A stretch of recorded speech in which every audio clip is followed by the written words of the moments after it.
जय गौ माता, जय गोपाल, सभी को जय श्री राम। मेरा नाम गगन सैनी है और मैं रादौर डिस्ट्रिक्ट यमुनानगर से हूँ और पिछले 10 सालों से गौ माता की सेवा कर रहे हैं। तो आज आपको थोड़ा गौ माता के बारे में थोड़ा विस्तार से बताने का प्रयास करेंगे कि गौ माता को किस तरीके से लोगों को सेवा आदि करनी चाहिए। जैसे कि आपको पता ही है, गौ माता का नाम जैसे हम लेते हैं तो एक दृश्य आंखों के सामने आता है कि इस आकृति की गौ माता है। तो थोड़ा सा मैं क्लियर करना चाहूँगा। जैसे कि लोगों में विडंबना है कि गाय कहते किसको हैं। अब जैसे हमारा जितने भी सनातन धर्म वेद शास्त्रों में जो वर्णन है वो वेद लक्षणा भारतीय देसी गौ माता का है, जिसकी उत्पत्ति समुद्र मंथन से हुई है, जो कि भारत में ही पाई जाती है।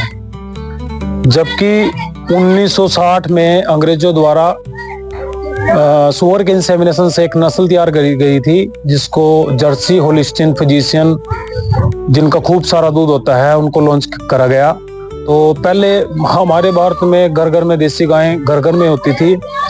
जैसे ही 1960 में अंग्रेजों ने वो है नस्ल तैयार करी, तो लोगों को थोड़ा ये रहा कि हमारे पास देसी गाय का दूध होता है 15-20 किलो और जर्सी होलिस्टीन का 20-40 किलो 50 किलो तक होता था। तो लोगों ने लालच में आके अपने खूंटे से देसी गाय को निकाल दिया और जर्सी को जो है बांध लिया। तो उसका सबसे बड़ा नुकसान क्या हुआ है कि हमारे घर से गौ माता चली गई है और लोगों ने जर्सी गायें होलिस्टीन गायें जो है घर में बांध लिया है। तो उससे सबसे बड़ा नुकसान ये हुआ है कि जो जर्सी गाय का दूध होता है उसमें सारी न्यूट्रिशन होती है, मतलब उतनी नहीं होती जितनी देसी गाय की होती है। मतलब उसमें क्या है, BSM-7 पाया जाता है, बीटा कैसोमोर्फिन उसकी फुल फॉर्म है। यदि आप गूगल पे उसको डाल के देखोगे तो BSM-7 उसमें एक घातक रसायन होता है जो स्लो पॉइजन, जो धीमा जहर है, 10-15 सालों में कैंसर बनाता है। जबकि देसी गौ माता के दूध के अंदर जो है जितने हमारी बॉडी को नमक चाहिए, जितना मिठास चाहिए, जितने पोषक तत्व चाहिए, वह सारे विद्यमान होते हैं। और उसके साथ साथ में विटामिन डी जो है किसी के दूध में नहीं होता। विटामिन डी जो है देसी गाय के दूध में होता है। और सबसे बड़ा जो ये हम्प होता है, ये सिर्फ देसी गाय के ही अंदर पाए जाते हैं। यहाँ पे सूर्य की तुनाड़ी होती है, जिसका कॉम्बिनेशन इसके थनों में और गौमूत्र में होता है, जिससे हल्का पीना पड़ जो होता है वो स्वर्ण बसम तैयार होती है। जैसे सूर्य के प्रकाश में गौ माता आती है। तो जर्सी में ऐसा कुछ नहीं होता। जर्सी के दूध पीने से जो है कैंसर बनता है और भी तमाम तरह की बीमारियां, BP शुगर वगैरह होता है। तो सबसे पहले तो हमें ये क्लियर होना चाहिए, भी सेवा करनी है तो किस गौ माता की करनी है। क्योंकि गाय की आकृति जैसे दिखने जैसे एक पशु भी है मार्केट में, तो लोग उसको भी समझ रहे हैं भाई वो गाय है, जबकि वो गाय नहीं है, गाय जैसे दिखने जैसा पशु है। सेवा जो भी है, तो हमारा जितना भी आज का वीडियोस रहेगा, गाय का मतलब सिर्फ देसी गाय के ऊपर ही रहेगा। सबसे पहले तो हमें यही क्लियर होना चाहिए, ठीक है। उसके बाद में थोड़ा जैसे हम यदि बात करें साइंटिस्टों की, वैज्ञानिकों की, तो देसी गाय के अंदर 50,000 जीन्स पाए जाते हैं, जो कि किसी भी जीव के अंदर नहीं होते हैं। देसी गाय के अंदर एक ऐसी क्वालिटी होती है जो कि सिंपल घास खा के उसको शक्तिशाली शुगर में कन्वर्ट करने की शक्ति जो है वो देसी गाय के अंदर है, ठीक है। और इसके गोबर के अंदर 1200 कंपाउंड होते हैं, जो कि धरती का सबसे बड़ा फर्टिलाइजर है, जो हमारी भूमि को पोषण करेगा। और केंचुओं के लिए जो उसका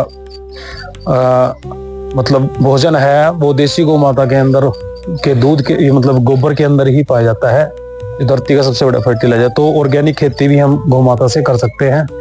एक देसी गौ माता के गोबर से हम 30 एकड़ तक भूमि जो है ऑर्गेनिक कर सकते हैं।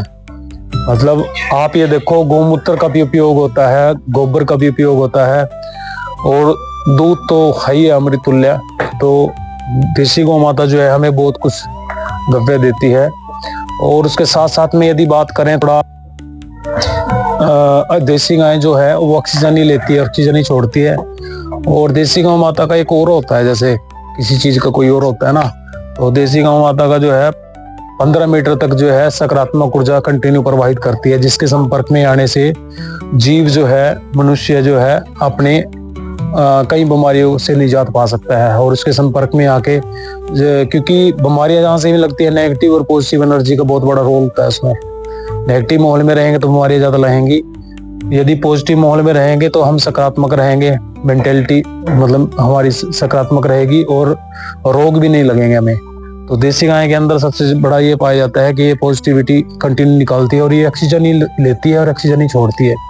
ऐसा धरती पे कोई भी प्राणी नहीं है जो ऑक्सीजन लेता और ऑक्सीजन ही छोड़ता हो।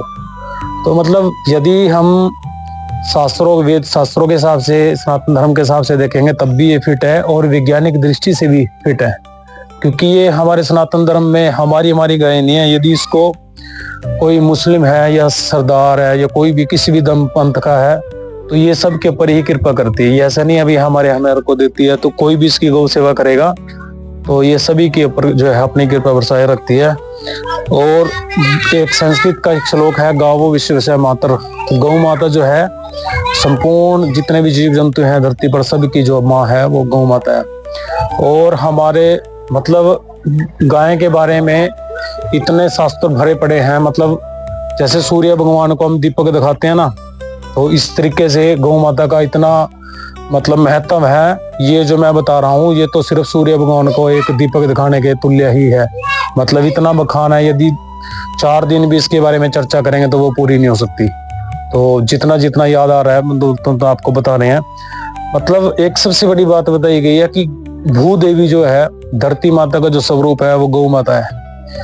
ठीक है, गौ माता धरती पे जब भी भूकंप आता है धरती उतनी ही कंपन होती है जहाँ पे ही मतलब भूकंप आता है, बाकी वो स्थिर रहती है। तो ये साक्षात भगवान मतलब शास्त्रों में वर्णन है कि जो गौ माता है ये भी भूदेवी का ही स्वरूप है। तो इसका मैं आपको एक लाइव डेमो दिखाऊंगा, आप सभी ध्यान से देख सकते हैं। अब जैसे धरती जहाँ पे कंपन आई उतनी ही कांपती है, बाकी स्थिर रहती है, तो ऐसे ही गौ माता है। गौ माता के शरीर पे यदि हम जहाँ पे भी स्पर्श करेंगे तो वहीं से ही कंपन करेगी, बाकी शरीर से कंपन नहीं होगी। आप किसी भी पशु पे लगाओगे ऐसी क्वालिटी किसी के अंदर नहीं पाई जाएगी। तो अभी आप लाइव देखें, अब गौ माता के शरीर पे कहीं पे कोई कंपन नहीं है, जैसे ही मैं हाथ लगूंगा वहीं से कंपन करेगी। तो ये देखना, तो इसका आश्चर्य ये है कि ये भूदेवी का ही जो है एक रूप है कि जितना कपाना जाती है उतना ही कांपता है। और जैसे ही ये कंपन होती है यहाँ से पॉजिटिविटी मेरे अंदर जो है वो प्रवाहित होती है हमारे। यदि जीव प्रतिदिन गौ माता के सानिध्य में ऐसे हाथ फेरेगा या इसको सराहेगा ऐसे, तो उससे क्या होता है, हम इसके संपर्क में आने से जो है ना हमारी आदि बीमारियां ऐसी दूर हो जाती है। और यदि एक वीडियो देख रहे थे उसमें बता रहे थे कि पहाड़ी क्षेत्र में एक महाराज जी बता रहे थे कि उनके वहां गौ माता है। जैसे किसी को कोई भी वैसे मेरी बॉडी में सारी न्यूट्रिशन तो पूरी नहीं होगी, कोई ना कोई डेफिशिएंसी सभी की होती है। तो गौ माता के अंदर क्या है, ये बहुत बड़ा विज्ञान है। यदि हम गौ माता के संपर्क में रहते हैं, ऐसे हाथ फेरते हैं ना, तो गौ माता जब भी जंगल में जाएगी तो ये वही जड़ी बूटी खा के आएगी जो हमारी बॉडी के लिए जरूरी है। मतलब इसने हमारी बॉडी को इनहेल कर लिया और इसके दिमाग में, माइंड में मैसेज चला गया कि इसकी बॉडी में किस न्यूट्रिशन की कमी है, ये इसको फलाना रोग लगने वाला है। जैसे किसी को कर्क्यूमिन की कमी के कारण कैंसर हो जाता है, तो गाय जो है अपनी बॉडी के अंदर कर्क्यूमिन बढ़ा देगी। ठीक है, तो कहीं ना कहीं मतलब उस जीव को एक मैसेज देती है कि आप मेरे गव्वे का सेवन करो और आपका रोग तो मैं ही दूर कर दूंगी। तो गावो विश्वस्य मातर, इसीलिए गौ माता को देते हैं, कहा जाता है। तो गाय के अंदर ही विशेष क्वालिटी है। यदि इसको खुले में विचरण करने देंगे, ये अपनी मर्जी से जड़ी बूटी खाती है। और आदि काल में तो गौ माता जंगल में ही रहती थी, गोचरण भूमि में ही अपना जो है रहना खाना वहीं पे ही होता था। तब से ये गोचरण भूमि जो है लोगों ने इसको काबू कर लिया, तब से गौ माता की दुर्गति हुई है। तो गोचरण भूमि भी हमारी मुक्त होनी चाहिए। तो इसकी आवाज भी हम सभी सनातियों को उठानी चाहिए कि जितनी भी गोचरण भूमि है वो हमारे दादा परदादा सभी की जो है हमारे पूर्वजों की वो छोड़ी गई है, ना कि कोई सरकार द्वारा छोड़ी गई है। तो उस पर हम सबका हक है। आज के टाइम में लोग उसको पंचायती जमीन का नाम देकर उस पे उस भूमि पर जो है अपना व्यवसाय कर रहे हैं, तो वो गलत है। अब गऊ कहते हैं अभी गऊ माता आवारा है, गऊ माता थोड़ी आवारा है, आवारा तो हम है, गायें तो हमारी माँ है। तो लोग नारे लगाते हैं गर्व से कहो हम हिंदू है। अब गर्व से कहो हम हिंदू हैं और गाय खड़ी है कचरे के ढेर पर। तो ये कहीं ना कहीं हमारे लिए बहुत शर्मिंदे की बात है। तो गाय के लिए सभी को यथासंभव प्रयास करना चाहिए। और ये तो थोड़ा था इसका रीजन। तो जैसे ही हम अपनी गौशाला में जो है गौ माता, जैसे मैंने आपको बताया 1200 कंपाउंड होते हैं, वैसे हम जीवामृत बना के ऑर्गेनिक चारा उगाते हैं। अब जैसे हमारे पास इतनी पर्याप्त भूमि तो नहीं है, तो फिर भी हमने सोचा भी इसको कैसे कर सकते हैं।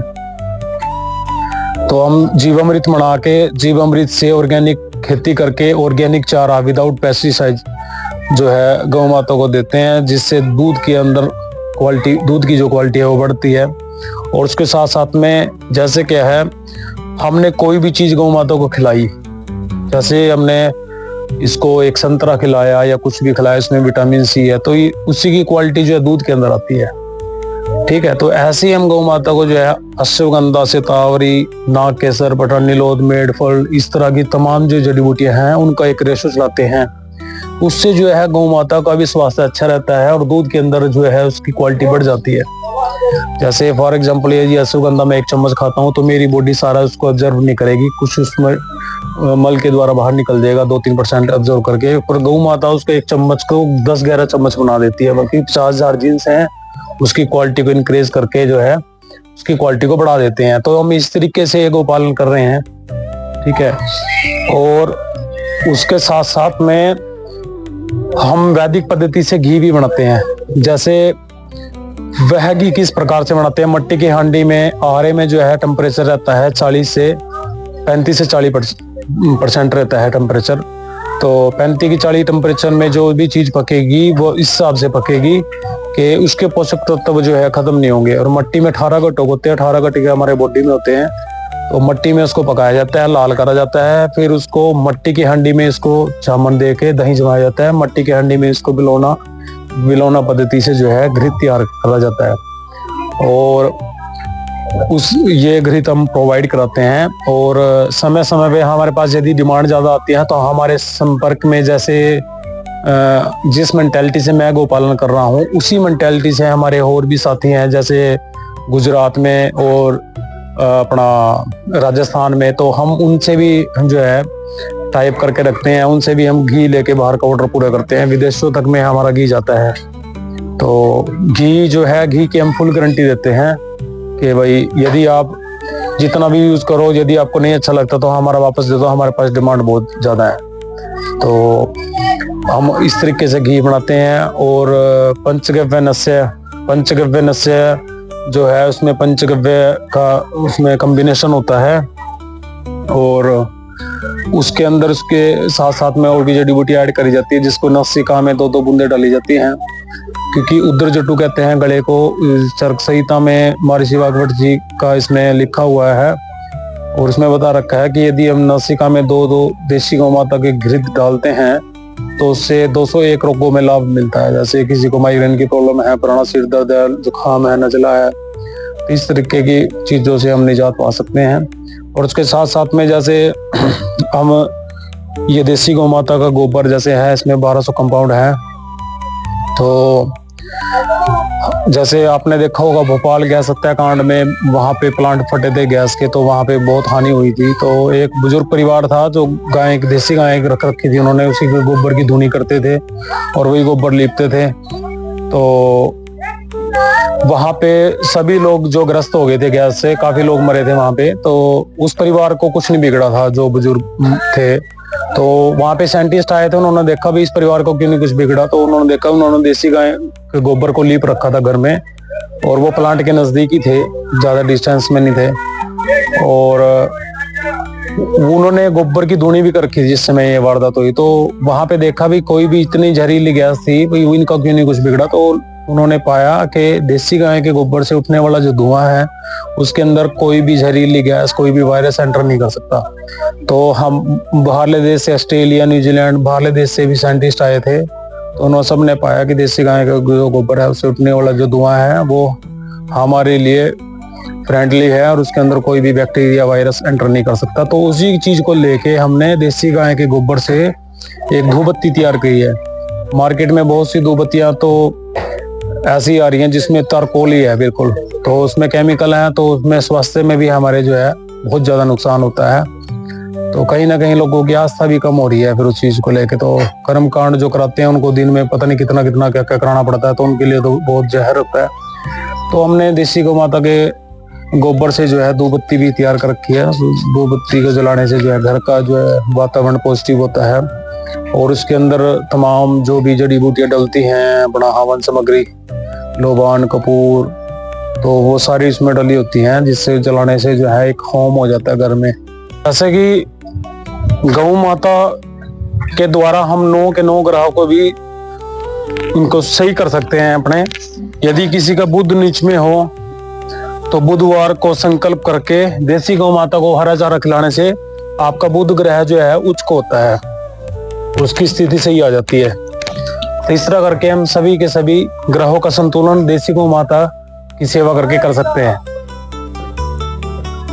आप सभी हरदौर वासियों से भी मैं निवेदन करना चाहता हूं कि आप भी कोई ना कोई संकल्प जरूर लें। जैसे मैंने भी एक छोटा सा प्रयास करके गौ सेवा करी है या कर रहे हैं, आप भी कोई दृढ़ संकल्प जरूर लें। और हरदौर वासियों से हाथ जोड़ के प्रार्थना है कि आप भी आगे निकल के आएं और धर्म का प्रचार करें, गौ का प्रचार करें, और आने वाली जो पीढ़ियां नस्लें हैं उनका भी सुधार हो सके, और जो है नशे से जो है हमारा हरदौर वासी क्या सारा भारत जो है नशा मुक्त हो, ऐसी कामना करता हूँ।